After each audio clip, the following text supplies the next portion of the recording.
Ara bé, però, per què ha tingut tant d'èxit en Ron? Ven i fabrica sex bots, nines sexuals femenines. Avui la Miranda ha pujat a casa seva amb el seu company de pis, amb l'Adam. Això tampoc no és cap problema. I més tenint en compte que l'Adam el va comprar ell fa temps. És un robot, val a dir que és un robot molt alt, ben sapat, ben semblant, guapot. En Meyerbeck no va dir res.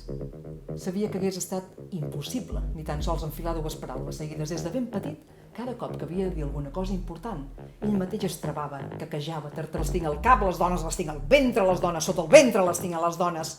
Però això no és un bon negoci. No, és una qüestió d'anatomia. Esclar que hi he pensat en fer sexbots masculins, però és que no són rendibles. T'ho explico? L'Eric es mira a la Catherine mentre es condueix. Li fa una llambregada de cua d'ull i pensa, només veient-la d'esquitllentes, que és perfecta.